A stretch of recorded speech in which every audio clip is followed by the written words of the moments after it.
Assalamualaikum everyone, welcome to our channel. Hope you guys are well.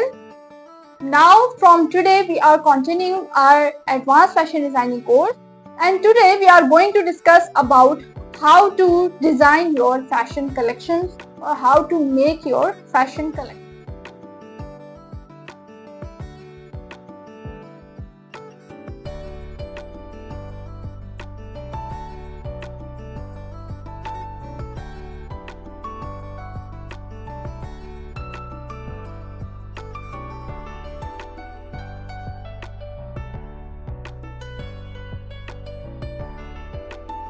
Assalamualaikum everyone, welcome to our channel. Hope you guys are well. Now from today we are continuing our advanced fashion designing course, and today we are going to discuss about how to design your fashion collections or how to make your fashion collections. तो जी आज की video में जो है वो हम अपनी fashion collections को आप कैसे बना सकते हैं, अपने डिजाइन्स को एक कलेक्शन की फॉर्म में कैसे बना सकते हैं, अपनी कलेक्शन को कैसे लॉन्च कर सकते हैं, उसके बारे में हम बात करेंगे. So let's start our video.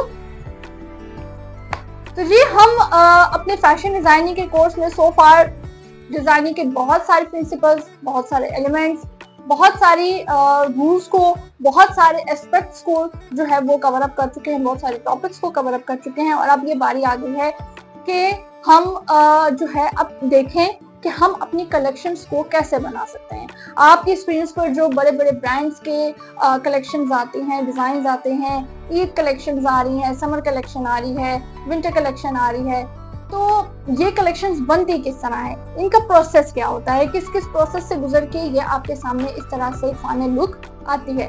So let's start discussing our today's topic which is how to make the fashion collections. Number 1 इज कि आपको अपनी कैटेगरी चूज करनी होगी. कैटेगरी आप कह सकते हैं सीजन वाइज भी, और कि आप एक आपकी कैटेगरी आएगी सीजन वाइज कि आप किस सीजन की कैटेगरी, किस सीजन के डिजाइन्स, किस सीजन की कलेक्शन लॉन्च करना चाहते हैं. उसके अलावा आपकी कैटेगरी, सेकंड नंबर की कैटेगरी आपके पास आ जाती है कैजुअल या फेस्टिव, कि आप या तो कैजुअल की तरफ जाना चाहते हैं या फिर आप फेस्टिव वेयर की तरफ जाना चाहते हैं. तो आप ये डिसाइड करेंगे. सबसे पहले आप डिसाइड करेंगे कि आपने सीजन कौन सा सेलेक्ट करना है, किस सीजन के लिए आप अपने डिजाइन जो हैं वो डेवलप कर रहे हैं, डिजाइन बना रहे हैं, कलेक्शन लॉन्च करेंगे. अगर तो आप समर सीजन के लिए कर रहे हैं तो आपको उसी के अकॉर्डिंग अपना फैब्रिक, अपने कलर्स, अपनी कलर पैलेट और उसके बाद अपनी डिजाइन वो स्टाइलिंग को देखना होगा. और अगर तो आप विंटर्स के लिए कर रहे हैं तो उसके लिए आपको एक अलग स्टाइलिंग, अलग फैब्रिक्स देखने होंगे, अलग डिजाइनिंग देखनी होगी और अपनी अलग कलर पैलेट को चूज करना होगा. सेकंड में आ जाता है आपकी कैटेगरी कि आपने कैजुअल वेयर जो है अपने डिजाइन लॉन्च करने हैं या फेस्टिव वेयर करने हैं. कैजुअल वेयर आप जो है डेली वेयर देखते हैं ड्रेसेस, तो वो आपने डिजाइन लॉन्च करने हैं तो आप उसके अकॉर्डिंग अपने फैब्रिक को चूज करेंगे, अपने कलर्स को देखेंगे, अपनी डिजाइनिंग और अपनी स्टाइलिंग को देखेंगे. और अगर तो आप फेस्टिव वेयर में जाना चाहते हैं, फेस्टिव वेयर कैटेगरी में फिर आप different colours, different fabric end of course different styling और डिजाइनिंग की तरफ जाएंगे. सो नंबर 1 स्टेप इज कि आपको पहले अपनी कैटेगरी पता होनी चाहिए, सीजन वाइज भी एंड वेयर वाइज भी. यानी आप सीजन भी देखेंगे और साथ में आप ये देखेंगे कैजुअल की तरफ जाना है या फेस्टिव की तरफ जाना. जब आप अपनी कैटेगरी डिसाइड कर लेंगे तो उसके बाद नंबर 2 स्टेप आपके पास आ जाता है कलर को चूज करना. जी नंबर 2 स्टेप होता है आपको अपने कलर्स चूज करने होते हैं. कलर्स चूज करने के लिए भी आपको जाहिर सी बात है अपने सीजन्स को ध्यान में रखना है, सीजन्स की कैटेगरी को ध्यान में रखना है और एंड ऑफ कोर्स आपको अपनी फेस्टिव या कैजुअल वेयर कैटेगरी को भी ध्यान में रखना है. कलर्स में हम डिफरेंट कलर स्कीम्स को जो है वो देख चुके हैं, डिटेल में इसके बारे में पढ़ चुके हैं, तो इसलिए हम इस वीडियो में कलर्स की डिटेल में नहीं जाएंगे कि कलर्स की क्या क्या स्कीम्स होती हैं, आपने अपनी कलर पैलेट कैसे बनानी है. ये सब कुछ हम अपने प्रीवियस क्लासेस में डिस्कस कर चुके हैं. और अगर तो आपने हमारी प्रीवियस क्लासेस नहीं देखी है तो आपको नीचे डिस्क्रिप्शन बॉक्स में लिंक मिल जाएगा, आप वहां से जाके इजिली देख सकते हैं कि आपने अपनी डिजाइन के लिए, अपनी कलेक्शन के लिए कलर्स को कैसे चूज करना है और कलर्स को किस तरह से कंबाइन करके आप डिफरेंट स्टाइलिंग दे सकते हैं. एक चीज ध्यान में रखिएगा कि कलर कॉम्बिनेशन, कलर पैलेट आपके डिजाइन्स में बहुत ज़्यादा इफेक्टिव होती है। आपकी स्टाइलिंग में, आपके जो भी डिज़ाइन आप लॉन्च करते हैं उसमें बहुत ज़्यादा इफेक्टिव होती है। जो आपके व्यूअर्स हैं, जो आपके कस्टमर्स हैं, उनके ऊपर बहुत ज़्यादा इफेक्टिव होता है आपके कलर कॉम्बिनेशंस को देखना कि जी आपने किस तरह के कलर्स को चूज़ किया है। और एक और चीज़ कि आपने अपनी कलेक्शंस या अपने डिज़ाइन में रैंडमली कलर चूज़ नहीं करने हैं, बल्कि आपने एक पूरी कलर पैलेट बनानी है। फॉर एग्जांपल, अगर तो आप जा रहे हैं किसी थीम की तरफ, ठीक है, तो आप किसी थीम को लेते हुए भी अपने कलर्स को चूज कर सकते हैं। For example, if you are a nature lover, तो आप प्लांट्स की तरफ जा सकते हैं, आप फ्लावर्स की तरफ जा सकते हैं। अगर आप फ्लावर्स देखें तो फ्लावर्स में आपको बहुत सारी कैटेगरी मिल जाती है। लिली फ्लावर है, जैस्मीन है, रोज है, तो बहुत सारे फ्लावर्स हैं।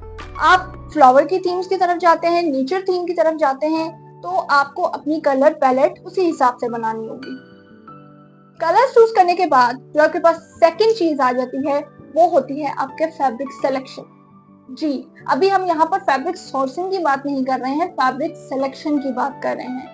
फैब्रिक सिलेक्शन का मतलब है कि आपके पास बहुत सारे फैब्रिक के सैंपल्स होते हैं, जैसे कि आपको स्क्रीन पे भी दिख रहा होगा, ठीक है। आप बहुत सारे फैब्रिक के सैंपल्स अपने पास मैन्युफैक्चरर से मंगवाते हैं और चेक करते हैं कि अब आपको कौन सा फैब्रिक जो है अपने कलेक्शन के लिए सेलेक्ट करना है।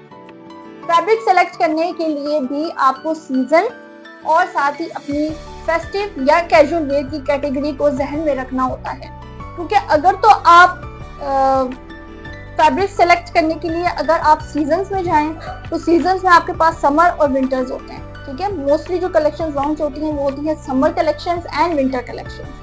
समर कलेक्शंस के लिए आपके पास डिफरेंट फैब्रिक्स जो है वो अवेलेबल होते हैं मार्केट में, और फैब्रिक्स की डिटेलिंग भी हम काफ़ी ज़्यादा डिस्कस कर चुके हैं अपनी प्रीवियस क्लासेस में। अगर आपने हमारी प्रीवियस क्लास नहीं देखी है तो आप नीचे डिस्क्रिप्शन बॉक्स में जाके इसका लिंक देख सकते हैं, और वहाँ से जाके आप पूरी डिटेल देख सकते हैं फैब्रिक के बारे में। तो अगर तो आप समर सीजन्स की तरफ जा रहे हैं तो समर सीजन्स में आपके पास डिफरेंट फैब्रिक्स जो है अवेलेबल होते हैं, जैसे कि आपके पास लॉन है, ठीक है। इसके अलावा कुछ जो है वो कॉटन भी पसंद करते हैं पहनना।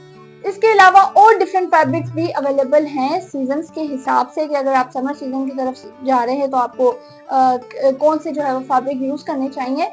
लेकिन मोस्टली जो फैब्रिक यूज किया जाता है कैजुअल वेयर में, डेली वेयर में, समर सीजन के लिए, वो होता है आपका लॉन फैब्रिक, ठीक है। तो वो आप लॉन फैब्रिक जो है वो बहुत ज्यादा देखते हैं, और अभी जो हमारी ईद की कलेक्शन में लॉन्च हुई थी वो भी हमारी लॉन फैब्रिक के अंदर ही थी। फिर आप ये सिलेक्ट करते हैं, जब आपने अपना सीजन सेलेक्ट कर लिया, उसके बाद आप सिलेक्ट करते हैं, आप देखते हैं कि आप किस कैटेगरी के लिए अपने डिजाइन्स लॉन्च करना चाहते हैं अपनी कलेक्शन। जैसे कि आप कैजुअल करना चाहते हैं तो कैजुअल वेयर के लिए आपके पास डिफरेंट कैटेगरीज के फैब्रिक्स अवेलेबल होंगे समर सीजन के लिए। अगर आप फेस्टिव वेयर में जाते हैं तो ऑफकोर्स फेस्टिव वेयर के लिए आपके पास डिफरेंट कैटेगरी के फैब्रिक्स मार्केट में अवेलेबल होंगे समर सीजन के लिए। तो विंटर सीजन की अगर आप बात करते हैं तो विंटर सीजन में अगर आप कैजुअल की तरफ जाएं तो वो आपके पास बहुत सारे उसी तरह से फैब्रिक की कैटेगरीज अवेलेबल हैं, जैसे कि खद्दर है, ठीक है, जैसे कि कॉटन है, जैसे कि लीलन है, और इसी तरह से और भी बाकी आपके पास अवेलेबल होते हैं फैब्रिक्स। और अगर आप फेस्टिव वेयर में जाते हैं विंटर सीजन के लिए, उसमें भी आपके पास फैब्रिक की डिफरेंट कैटेगरीज अवेलेबल होती हैं, जैसे कि आपके पास वेलवेट है, आपके पास सिल्क है, और अभी आप लोगों ने देखा होगा कि कुछ टाइम पहले जो है वो इंडियन सिल्क, ठीक है, वो बहुत ज़्यादा ट्रेंडिंग में था। प्योर सिल्क जो होता है वो बहुत ज़्यादा ट्रेंडिंग में था, जबकि फर्शी शलवार जो बहुत ज़्यादा ट्रेंडिंग में आई थी तो वो प्योर सिल्क के अंदर ही आई थी। तो आप सीजन्स को और अपनी कैटेगरी को जहन में रखते हुए फैब्रिक की भी सिलेक्शन कर सकते हैं और कलर की भी सिलेक्शन कर सकते हैं। फैब्रिक सिलेक्शन के बाद नंबर 3 स्टेप आपके पास आ जाता है फैब्रिक सोर्सिंग। जी, अब ये वो स्टेप आ जाता है कि जहां से आप अपना प्रैक्टिकली काम करना स्टार्ट कर देते हैं। फैब्रिक सिलेक्शन और फैब्रिक सोर्सिंग में फर्क ये है कि फैब्रिक सिलेक्शन में आपके पास डिफरेंट फैब्रिक के सैंपल्स होते हैं, जिसमें से आप सेलेक्ट करते हैं अपने डिजाइन या अपनी कलेक्शन के लिए, ठीक है। आप चूज करते हैं, आप सिलेक्ट करते हैं कि आपने कौन सा फैब्रिक्स अपनी कलेक्शन में यूज करने हैं। उसके बाद जब आप फैब्रिक को सिलेक्ट कर लेते हैं, उसके बाद आप अपने फैब्रिक को उठाते हैं या अपने मैन्युफैक्चरर से जो है वो फैब्रिक मंगवाते हैं, ठीक है। अपना पूरा फैब्रिक का स्टॉक जो है वो मंगवाते हैं। इस काम में आपको फैब्रिक सोर्सिंग में जो है वो आपको सिर्फ अपने स्टॉक मैनेजमेंट का ध्यान रखना होता है कि आपको पता होना चाहिए कि आपके पास कितना स्टॉक अवेलेबल है। अगर आपके पास ऑर्डर्स इतने आ जाते हैं तो क्या आपके पास इतना स्टॉक अवेलेबल है आपके वेयर हाउस में, तो आपको सिर्फ स्टॉक मैनेजमेंट को जो है वो ध्यान में रखना पड़ता है फैब्रिक सोर्सिंग में, क्योंकि आप फैब्रिक को सेलेक्ट कर चुके होते हैं, ठीक है, फैब्रिक की क्वालिटी देख चुके होते हैं आप कि फैब्रिक किस क्वालिटी का है, ठीक है, फैब्रिक की आप ऑफ कोर्स क्वांटिटी भी देख चुके होते हैं, प्राइस देख चुके होते हैं कि जी आपने किस रेंज में अपने फैब्रिक को लेना है, किस क्वालिटी में लेना है। तो फैब्रिक सोर्सिंग में आपका ज्यादा कुछ काम नहीं होता, सिर्फ एक ही काम होता है कि आपको मैनेजमेंट का ध्यान रखना पड़ता है कि आपके पास स्टॉक में फैब्रिक अवेलेबल होना चाहिए, कि अगर आपके पास ऑर्डर्स आ जाते हैं तो आपके पास फैब्रिक अवेलेबल हो स्टॉक में। So fabric sourcing is nothing but it is the process of fabric stock management, ठीक है। तो सिर्फ स्टॉक के मैनेजमेंट को देखने वाले प्रोसेस को जो है वो हम फैब्रिक सोर्सिंग कहते हैं। कुछ स्टूडेंट्स को जो है वो थोड़ा सा इशू आता है कि जी फैशन डिजाइनिंग और टेक्सटाइल डिजाइनिंग में क्या डिफरेंस है। बहुत सारे लोग ऐसे हैं कि जो कि फैशन डिजाइनिंग और टेक्सटाइल डिजाइनिंग को एक ही फील्ड समझते हैं, लेकिन इन दोनों में डिफरेंस होता है और इस डिफरेंस को हम अपने क्लास के लास्ट में, अपनी वीडियो के लास्ट में डिस्कस करेंगे। Now let's move to our fourth step, which is designing. जी, जब आप अपने फैब्रिक को सोर्स कर लेते हैं, अपने फैब्रिक को उठा लेते हैं, जब आपके पास फैब्रिक अवेलेबल हो जाता है, फिर आप क्या करते हैं, आप करते हैं डिजाइन। अब डिजाइनिंग जो है वो आप सिंपली पेपर पे भी कर सकते हैं, जैसा कि मैं आपको एक शो करा भी देती हूँ।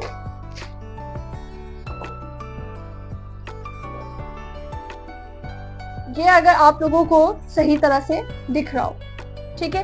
तो फैब्रिक डिजाइनिंग के लिए आप इलस्ट्रेशन अपने पेपर पे भी कर सकते हैं, यानी आप पेपर वर्क पे पूरी इलस्ट्रेशन भी कर सकते हैं।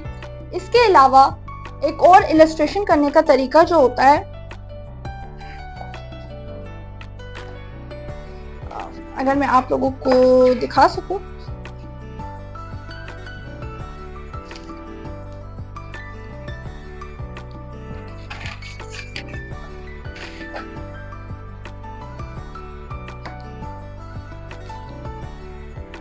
That's the way.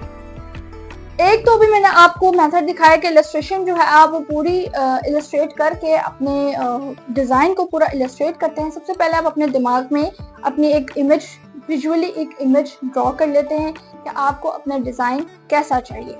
उसके बाद आप उसको एक पेपर पे, एक रफ पेपर पे आप जो है उसे स्केच कर लें, या तो आप उसे पूरा फुल इलस्ट्रेशन कर सकते हैं जिसे हम फैशन इलस्ट्रेशन कहते हैं, या तो आप उस स्टेप को अपना कर सकते हैं, या फिर एक और चीज हम इलस्ट्रेशन में जो है वो देते हैं, वो होता है आपके पास एक स्केच, ठीक है। तो इसके अंदर आपकी पूरी इलस्ट्रेशन नहीं हुई होती है, सिर्फ आप एक सिंपल स्केच बनाते हैं जो आप अपने रिक्वायर्ड डिजाइन आपका हो, उसका आप एक सिंपल सा इस तरह से एक स्केच बना लेंगे।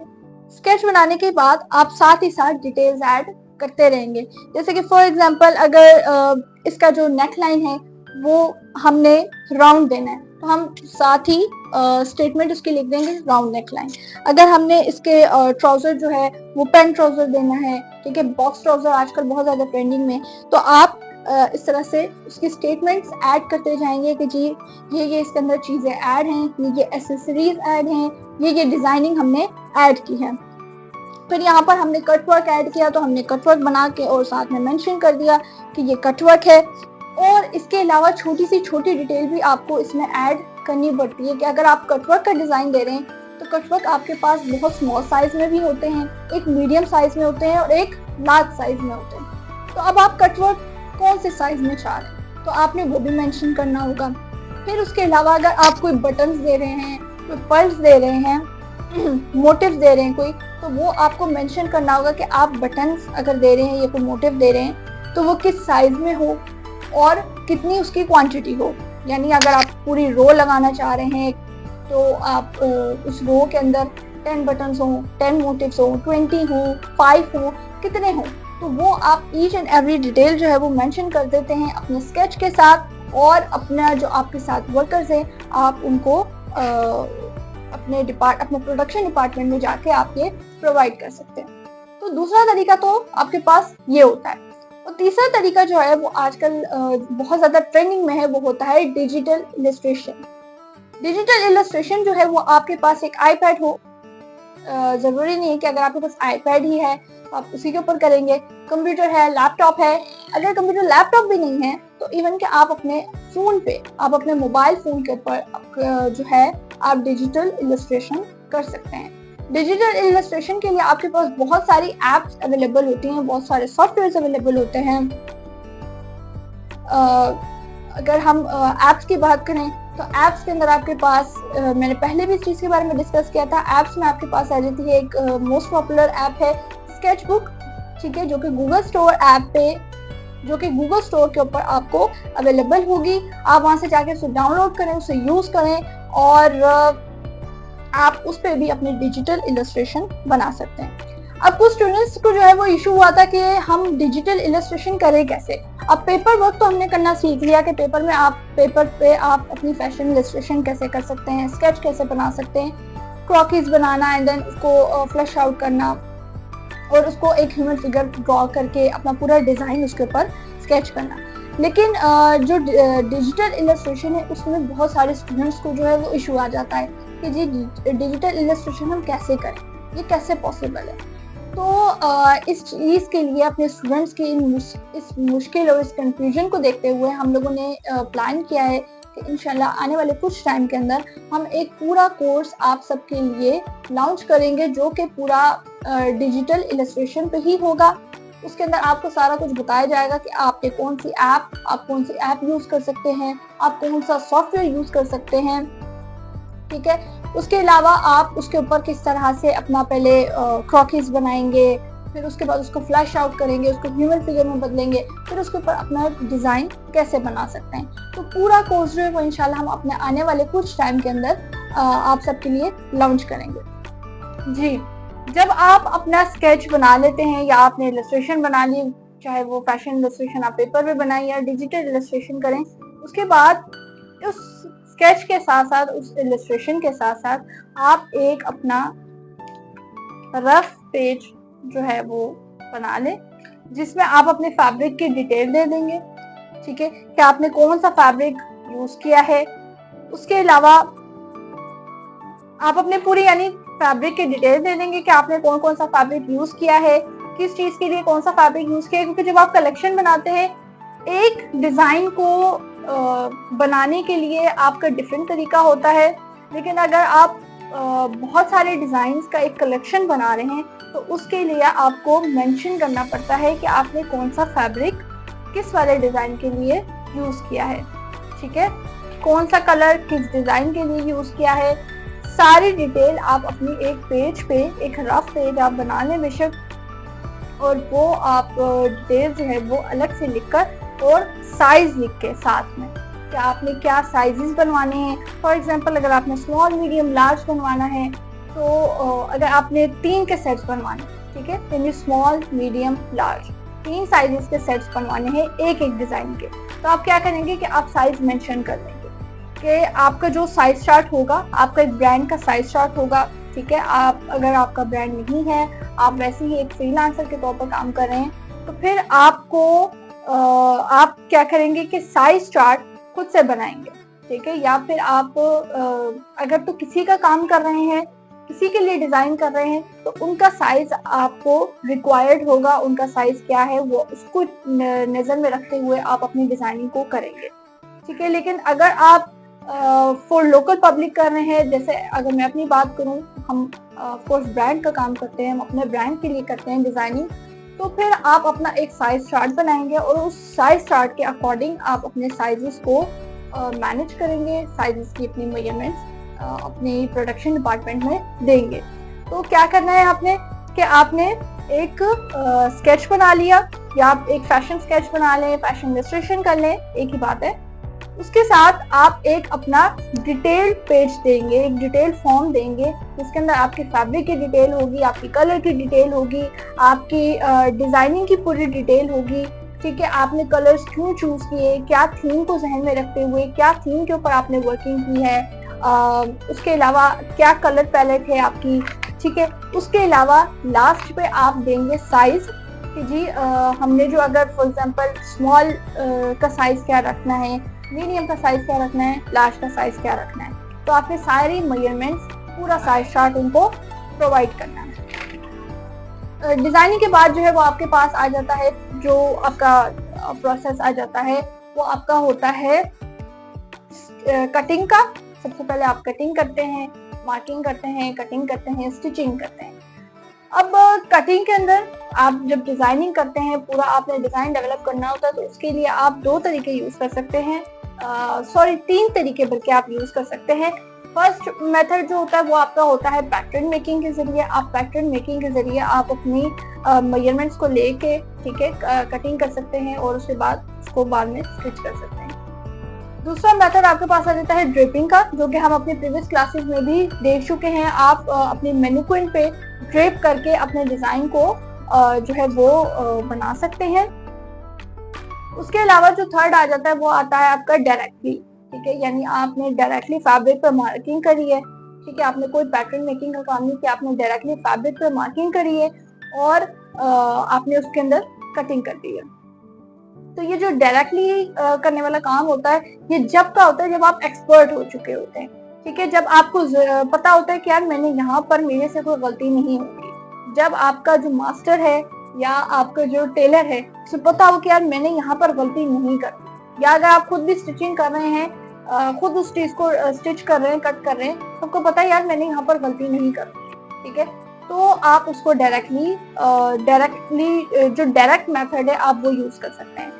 वरना जब आप एक एज अ बिगनर स्टार्ट करते हैं तो हम सजेस्ट करते हैं कि आप ये तो पैटर्न मेकिंग की तरफ जाएं, ठीक है। पैटर्न मेकिंग में होता है कि आप पहले पूरा पैटर्न डेवलप करते हैं और साथ ही साथ आप कटिंग करते रहते हैं, या फिर आप ड्रेपिंग की तरफ जाएं, ठीक है। ड्रेपिंग का प्रोसेस भी हम देख चुके हैं। जो डायरेक्ट मेथड है वो आप जब एक्सपर्ट हो जाते हैं, एक एडवांस लेवल पर पहुंच जाते हैं, उस लेवल पे जाके आप डायरेक्टली मार्किंग करके फैब्रिक पे ही डायरेक्टली मार्किंग करेंगे और कटिंग कर देंगे। उसके बाद स्टिचिंग का फेज आपके पास आ जाता है कि आपने स्टिचिंग करना है। जो फैब्रिक आपने मेजर करके कट करा है, अब उसको आपने स्टिच करना है। स्टिचिंग की काफी ज्यादा जो है वो क्लासेस हम अपनी प्रीवियस कोर्सेज में भी देख चुके हैं। अपना हमने प्रीवियस बेसिक कोर्स में भी देखा कि आप बेसिक स्टिचिंग कैसे कर सकते हैं। फिर हमने एडवांस कोर्स में एडवांस लेवल की स्टिचिंग देखी कि आप एडवांस लेवल पे किस किस टाइप के ड्रेसेस को स्टिच कर सकते हैं। अब एक कॉन्फ्लिक्ट यहाँ पर यह आ जाता है कि कुछ डिजाइनर्स जो होते हैं वो कहते हैं कि जी हम स्टिचिंग नहीं करेंगे। अच्छा, कुछ लोगों के जहन में ये होता है कि फैशन डिजाइनिंग करने से पहले उनके जहन में ये होता है कि यार फैशन डिजाइनिंग जो है वो सिर्फ आपने मशीन लेके हाथ में और सिलाई करते जाना है। तो सिर्फ ये बात नहीं है। अगर तो आप स्टिचिंग नहीं करना चाहते हैं तो वो आपके ऊपर है, ठीक है। अगर आप कटिंग स्टिचिंग नहीं करना चाहते हैं, आप प्रोडक्शन प्रोसेस में नहीं जाना चाहते हैं, तो वो आपके ऊपर है। हाँ, ये चीज मैं बिल्कुल भी नहीं कह रही हूँ कि जी आपने सीखनी नहीं है, आपको पता ही नहीं होना चाहिए कि जी आपके प्रोडक्शन डिपार्टमेंट में हो क्या रहा है, प्रोडक्शन होती कैसे है, ठीक है, आपका मेजरमेंट कैसे लेते हैं, कटिंग कैसे होती है फैब्रिक की, फिर उसको स्टिच कैसे करते हैं। पता आपको सारा कुछ होना चाहिए, क्योंकि आप अगर सीट पर बैठे हैं, आप डिजाइनर हैं, ठीक है, और आपने अगर अपनी टीम हायर कर ली, आपने अपने वर्कर्स हायर कर लिए हैं, आप उनको दे रहे हैं। अब वो अगर गलत भी कर रहे हैं तो आपको पता ही नहीं होगा कि वो गलत कर रहे हैं या सही कर रहे हैं, क्योंकि आपने सीखा ही नहीं होगा। तो सीखना हर एक डिजाइनर को चाहिए। पूरा फैशन डिजाइनिंग के पैकेज जो आपको मिलता है उसके अंदर आपको स्टिचिंग भी इंक्लूडेड होती है, कटिंग, मेजरमेंट्स, ये सारा कुछ इंक्लूडेड होता है। करना आपको सारा कुछ चाहिए। लेकिन जब आप पूरा अपना कोर्स कर लेते हैं, पूरा अपनी डिग्री कर लेते हैं, अगर आप यूनिवर्सिटी से कर रहे हैं किसी से, तो अगर आप डिग्री कर लेते हैं तो उसके बाद ये आपके ऊपर होता है कि आप किस तरह से अपने काम को लेके चलना चाहते हैं। अगर तो आप चाहते हैं कि जी मैं सिर्फ डिजाइनिंग करूं, तो आप सिर्फ डिजाइनिंग करें। अगर आप अपनी टीम हायर कर सकते हैं, अपने वर्कर्स आप अपने साथ अपने वर्कर्स अटैच कर सकते हैं, अपनी टीम हायर कर सकते हैं, so that's well and good. आप खुद डिजाइनिंग कीजिए, बाकी आप अपने टीम को हायर कर लें, आप अपनी टीम बना लें, अपने वर्कर्स अपने साथ अटैच कर लें और उनको प्रोवाइड कर दें आप, ठीक है। उनको आप सारी चीजें प्रोवाइड कर देंगे, मटेरियल्स हैं, एक्सेसरीज हैं, फैब्रिक्स हैं, ईच एंड एवरीथिंग जो भी चीजें हैं आप उनको प्रोवाइड कर देंगे। आप एज ए डिजाइनर सिर्फ डिजाइनिंग करें और उन्हें आगे प्रोवाइड कर दें। जैसे कि अगर मैं अपनी बात करूं, अब आप लोग कहेंगे कि जी मैं अपनी बात क्यों करती हूँ, मैं अपनी बात इसलिए करती हूँ क्योंकि मैं अपना खुद का काम चला रही हूँ, इसलिए मैं अच्छे तरीके से बता सकती हूँ कि जी आप किस तरह से काम को लेके चल सकते हैं। बाकी किसी की बात करना फिर वो एक गलत तरफ लोग उस बात को भी ले जाते हैं, तो मैं अपनी बात इसीलिए हमेशा कर लेती हूँ। तो मैं क्या करती हूँ कि जी मुझे पर्सनली स्टिचिंग करना का जो है वो बिल्कुल भी शौक नहीं है, लेकिन मैंने सीखी ज़रूर है। ये नहीं है कि मैंने सीखा नहीं है, मैंने सीखा ज़रूर है, लेकिन मुझे स्टिचिंग करने का बिल्कुल भी शौक नहीं है। तो मैं सिर्फ डिज़ाइनिंग करती हूँ, सिर्फ डिज़ाइन बना के और अपने आगे जो मेरी टीम है, जो मेरी वर्कर्स हैं, उनको मैं आगे अपने प्रोडक्शन डिपार्टमेंट में भिजवा देती हूँ। बाकी काम उनका होता है। लेकिन ज़ाहिर सी बात है, आपने उनके ऊपर भी नज़र रखनी होती है कि क्या काम कर रहे हैं, कैसा कर रहे हैं। अगर कोई चेंजेस करवानी है तो आपको पता हो कि मैंने किस तरह से चेंजेस करवानी चाहिए, मुझे किस तरह से चेंजेस करवानी है। अगर मैं कोई चीज़ ऐड कर रही हूँ तो उससे मेरा डिज़ाइन ख़राब तो नहीं हो जाएगा, ठीक है, उससे मेरी स्टिचिंग में, कटिंग में कोई मसला तो नहीं आएगा। तो ये चीज़ें आपको सीखना सब कुछ चाहिए, लेकिन इम्प्लीमेंटेशन में आप जो है वो डिफरेंट तरीके से लेके चल सकते हैं कि आपने सिर्फ डिज़ाइनिंग करनी है या फिर आप पूरा डिज़ाइनिंग फेज को भी देखना चाहते हैं, फैब्रिक सोर्सिंग को भी, और उसके बाद जो है इलस्ट्रेशन भी, फिर कटिंग, मेजरमेंट कटिंग और फिर स्टिचिंग, ठीक है। तो पूरा प्रोसेस लेके चलना चाहते हैं या फिर आप डिज़ाइनिंग प्रोसेस तक रहना चाहते हैं, तो ये आपके ऊपर होता है।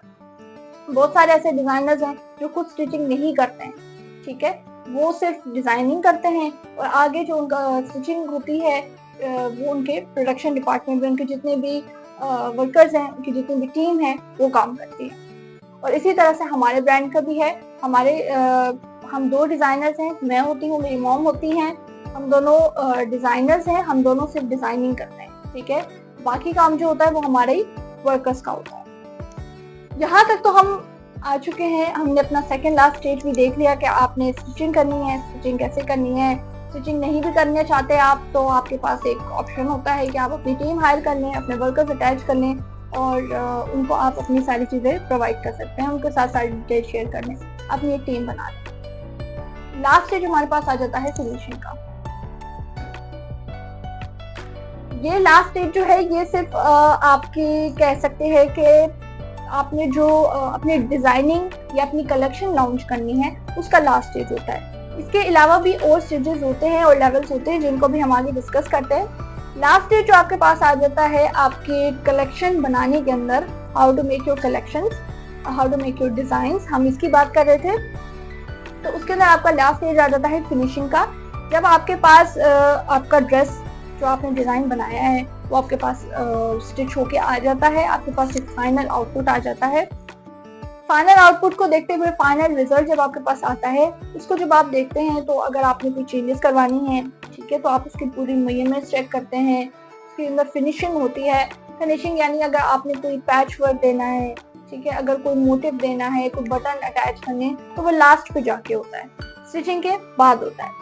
तो ये लास्ट काम हो जाता है हमारा फिनिशिंग का, जिसमें आपकी हेमिंग भी आ जाती है, आपकी कोई मोटिव अटैच करना है तो ऑफकोर्स वो आ जाता है। उसके अलावा कोई पैच वर्क करवाना है, फिर आपका ओवरलॉक होता है, ठीक है, ओवरलॉक आप अपने पूरे ड्रेस को करवाते हैं। तो ये सारा कुछ काम जो है आपका फिनिशिंग में आता है। तो लास्ट स्टेज हमारा होता है फिनिशिंग का। तो जी हम फर्स्ट से लेकर लास्ट स्टेज तक तो पहुंच गए कि जी आप अपनी फैशन कलेक्शन कैसे बना सकते हैं।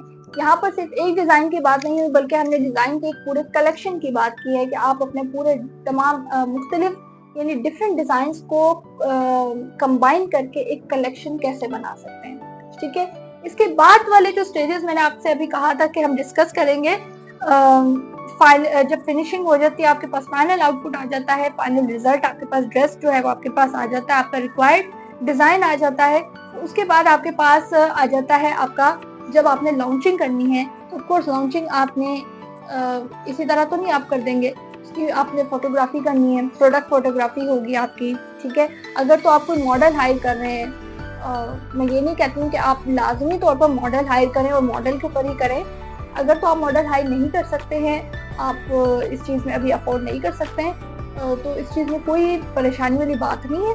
आप अपने फ़ोन के ज़रिए भी अपनी प्रोडक्ट फोटोग्राफी कर सकते हैं। प्रोडक्ट फोटोग्राफी के डिफरेंट ट्यूटोरियल्स जो हैं वो आपको यूट्यूब पे अवेलेबल मिल जाएंगे। अगर आप फोटोग्राफी या आप ड्रेस क्लॉथिंग फोटोग्राफी अगर आप लिख के सर्च करें या फिर आप प्रोडक्ट फोटोग्राफी लिख के सर्च करें तो आपके पास डिफरेंट ट्यूटोरियल्स आ जाएंगे कि जिसके आप घर बैठे किस तरह से अपने प्रोडक्ट को शूट कर सकते हैं अपने ही फोन से। ठीक है, उसके लिए आपको हाई क्वालिटी कैमरा नहीं है तो कोई मसला नहीं है, मॉडल्स नहीं है कोई मसला नहीं है। लेकिन अगर तो आप मॉडल हायर कर सकते हैं तो फिर आपको पूरा का पूरा वो प्रोसेस भी देखना होता है कि जी आपने फोटोग्राफर हायर करना है।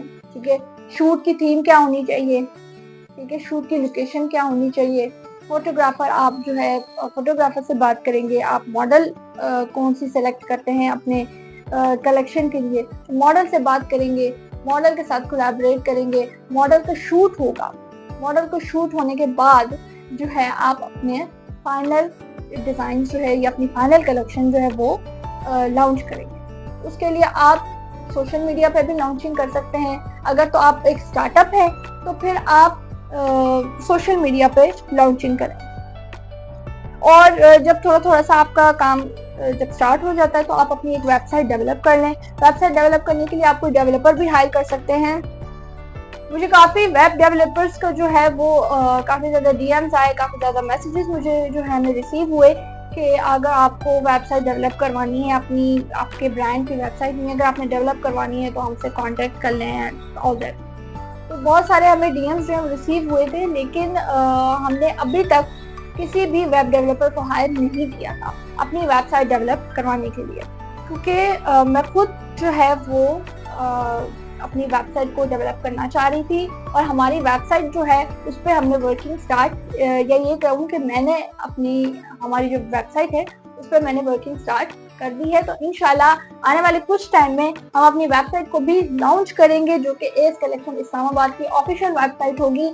आप सोशल मीडिया के बजाय आप डायरेक्टली हमारी वेबसाइट पे जाके भी ऑर्डर कर सकेंगे और वेबसाइट पे आपके पास डिफरेंट ऑप्शंस भी अवेलेबल होंगे, तो आप वहां से डायरेक्टली अपनी ऑर्डर भी प्लेस कर सकते हैं और अपनी पेमेंट भी वहीं पे आप जो है अपना डायरेक्टली काम कर सकते हैं, अपने ऑर्डर को भी देख सकते हैं, ऑर्डर को ट्रैक कर सकते हैं और सारा कुछ कर सकते हैं। तो वेबसाइट हमारी जो है वो अभी इन प्रोसेस है, इन डेवलपमेंट है, अभी डेवलप हो रही है। इंशाल्लाह जैसे ही डेवलप होगी तो हम उसे ऑफिशियली लॉन्च कर देंगे। तो जी हमारी वीडियो जो है वो कंप्लीट हो चुकी है, हमारी क्लास जो है वो कंप्लीट हो चुकी है। आज की क्लास में हमने देखा how you can make your fashion collection. आप अपनी फैशन कलेक्शन को कैसे बना सकते हैं, डिफरेंट डिजाइन को कैसे बना सकते हैं, डिफरेंट स्टेजेस क्या होते हैं, किस लेवल पे आपने क्या काम करना होता है, और हमने लास्ट में फिनिशिंग के बाद वाले स्टेप्स को भी डिस्कस कर लिया कि जहाँ पर आप अपनी प्रोडक्ट की फोटोग्राफी करते हैं, मॉडल्स देखते हैं, हायर करते हैं, मॉडल्स हायर करते हैं और फिर उसको ऑफिशियली अपने सोशल मीडिया प्लेटफॉर्म या फिर अपनी वेबसाइट पे लॉन्च करते हैं। लास्ट पे मैंने आप वीडियो के मिड में मैंने कहा था कि हम लास्ट पे फैशन डिजाइनर्स और टेक्सटाइल डिजाइनर्स के डिफरेंस के बारे में बात करेंगे, तो हम थोड़ी सी उस बारे में बात कर लेते हैं। फैशन डिजाइनिंग और टेक्सटाइल डिजाइनिंग आपस में रिलेटेड फील्ड है लेकिन एक फील्ड नहीं है। कुछ लोग ये कहते हैं कि जी फैशन डिजाइनिंग कर लिया तो आपने टेक्सटाइल डिजाइनिंग भी कर ली है, अगर आपने टेक्सटाइल डिजाइनिंग कर लिया तो आपने फैशन डिजाइनिंग भी कर ली। ऐसा बिल्कुल भी नहीं है, दोनों फील्ड्स आपस में रिलेटेड जरूर है लेकिन सेम फील्ड नहीं है। थोड़ा सा इनके अंदर आपके पास डिफरेंस आ जाता है। टेक्सटाइल डिजाइनिंग में आपका जो आपका एम होता है, आपका जो फोकस पॉइंट होता है वो आपके सिर्फ टेक्सटाइल हवाले से होता है, टेक्सटाइल के हवाले से होता है, फैब्रिक के हवाले से होता है। ठीक है, फैब्रिक की मैन्युफैक्चरिंग कैसे हो रही है, ठीक है, फैब्रिक की जो है मैन्युफैक्चरिंग के लिए आपके पास डिफरेंट मशीन्स हैं, वो किस तरह से यूज करनी है, कौन कौन सी रोलर्स जो हैं, प्रिंटिंग सिस्टम्स जो है उसको आप ध्यान में रखते हैं, प्रिंटिंग सिस्टम्स को देखते हैं, प्रिंट्स क्या हैं, टेक्सटाइल प्रिंट्स क्या होते हैं, टेक्सटाइल प्रिंटिंग के लिए आपके पास डिफरेंट सिस्टम्स अवेलेबल हैं। ठीक है, डिजिटल प्रिंट्स हैं और रोटरी प्रिंट्स हैं। हमने काफ़ी ज़्यादा प्रिंट्स की भी, टेक्सटाइल प्रिंट्स की भी अपने इसी कोर्स में हमने बात की थी। और अगर तो आप टेक्सटाइल प्रिंट्स के बारे में नहीं जानते हैं और जानना चाहते हैं कि टेक्सटाइल प्रिंट्स क्या होते हैं, कौन सी तरह के होते हैं और किस किस तरह से बनते हैं, तो आपको डिस्क्रिप्शन में हमारी वीडियो मिल जाएगी, आप वहां से जाके देख सकते हैं। टेक्सटाइल डिजाइनिंग में आपका फोकस जो होता है वो सिर्फ टेक्सटाइल की तरफ होता है। आपका फोकस ये नहीं होता कि जी आपका जो ड्रेस है वो एक मॉडल पे कैसा लगेगा, आपका फोकस उस चीज से बिल्कुल भी नहीं होता। आपका फोकस ये होता है कि आपका फैब्रिक बनेगा किस तरह से, प्रोड्यूस किस तरह से होगा, मैन्युफैक्चर किस तरह से होगा। आपके फैब्रिक पे अगर आपने कोई प्रिंट देना है तो वो प्रिंट किस टाइप का होगा, प्रिंट में पैटर्न्स अगर ऐड करने हैं तो वो किस टाइप के होंगे, कलर्स ऐड करने हैं तो वो किस टाइप के होंगे। तो आपका पूरा का पूरा फोकस जो होता है वो आपके फैब्रिक पे होता है, ठीक है, आपके टेक्सटाइल के हवाले से होता है। आपकी एक टेक्सटाइल की एक बाउंड्री होती है, उस बाउंड्री को आप क्रॉस नहीं कर सकते। तो टेक्सटाइल डिजाइनिंग आपकी ये है। जबकि फैशन डिजाइनिंग जो है, फैशन डिजाइनिंग आपके पास आ जाता है कि आपने अपने फैशन को कैसे डिजाइन करना है। आपके पास टेक्सटाइल से जो फैब्रिक मैन्युफैक्चर होके आ रहा है, आपने उसको आगे फर्दर कैसे प्रोड्यूस करना है, कैसे उसको डिजाइन करना है, उसके अंदर कैसे स्टाइलिंग देनी है, ठीक है, ये फैशन डिजाइनिंग होता है। फैशन डिजाइनिंग के अंदर आप टेक्सटाइल डिजाइनिंग को भी पढ़ते हैं। हमने भी अपने कोर्स में टेक्सटाइल डिजाइनिंग के बारे में पढ़ा, क्योंकि फैशन डिजाइनर्स के लिए टेक्सटाइल डिजाइनिंग जानना बहुत जरूरी होता है, क्योंकि उन्हें पता हो कि वो किस फैब्रिक पे वर्किंग कर रहे हैं, उन्हें किस प्रिंट पे वर्क करना है, किस तरह की थीम पे वर्क करना है। इसलिए फैशन डिजाइनर्स के लिए टेक्सटाइल डिजाइनिंग को जानना बहुत जरूरी है। लेकिन जो लोग ये समझते हैं कि फैशन डिजाइनिंग और टेक्सटाइल डिजाइनिंग दोनों सेम फील्ड हैं, तो ऐसा बिल्कुल भी नहीं है। दोनों आपस में रिलेटेड जरूर हैं, लेकिन दोनों का पर्पस अलग है, ठीक है, दोनों का फोकस पॉइंट अलग है। फैशन डिजाइनिंग का फोकस सिर्फ आपका ये होता है कि जी आपने फैशन को कैसे स्टाइल करना है, कैसे डिजाइन करना है। जबकि टेक्सटाइल डिजाइनिंग का फोकस ये होता है कि आप अपने फैब्रिक को कैसे मैन्युफैक्चर कर सकते हैं और कैसे उसको डिजाइन कर सकते हैं, फैब्रिक को कैसे डिजाइन कर सकते हैं। तो टेक्सटाइल डिजाइनिंग का पर्पस ये होता है। तो हमने आज अपनी इस वीडियो में पूरा अपनी कलेक्शन को भी देख लिया कि कलेक्शन कैसे बनाते हैं। साथ ही साथ हमने ये भी डिस्कस कर लिया है कि फैशन डिजाइनिंग और टेक्सटाइल डिजाइनिंग में क्या डिफरेंस हैं, क्या सिमिलरिटीज हैं, क्या उनके फोकस पॉइंट्स हैं। तो आप लोगों का जो एक कॉन्फ्लिक्ट है कि जी फैशन डिजाइनिंग और टेक्सटाइल डिजाइनिंग दोनों सेम फील्ड होती हैं, तो ये कॉन्फ्लिक्ट भी जो है वो आज आपका खत्म हो गया होगा। ये कंफ्यूजन भी आपकी जो है वो आज खत्म हो गई होगी कि फैशन डिजाइनिंग और टेक्सटाइल डिजाइनिंग रिलेटेड फील्ड्स जरूर है, लेकिन सेम फील्ड्स बिल्कुल भी नहीं है। डिफरेंस इनके अंदर थोड़ा सा स्लाइटली डिफरेंस है इनके फोकस पॉइंट्स का। तो जी हम अपनी इस वीडियो को खत्म करते हैं। उम्मीद है कि आप सबको ये वीडियो पसंद आई होगी, और अगर पसंद आई है तो लाइक करना मत भूलिएगा। अगर चैनल को सब्सक्राइब नहीं किया होगा तो चैनल को सब्सक्राइब कर ले, और अगर आपकी कोई भी क्यूरी हो तो नीचे आपको नंबर जो है स्क्रीन पर अपने मेंशन होगा, आपकी स्क्रीन पर आप उस नंबर पे कांटेक्ट करके हमारी टीम से राब्ता कर सकते हैं, और जैसे ही मैं अवेलेबल होती हूँ तो मैं आपकी क्यूरी का आंसर कर दूंगी। सो अगले वीडियो तक के लिए अल्लाह हाफिज। Thank you so much.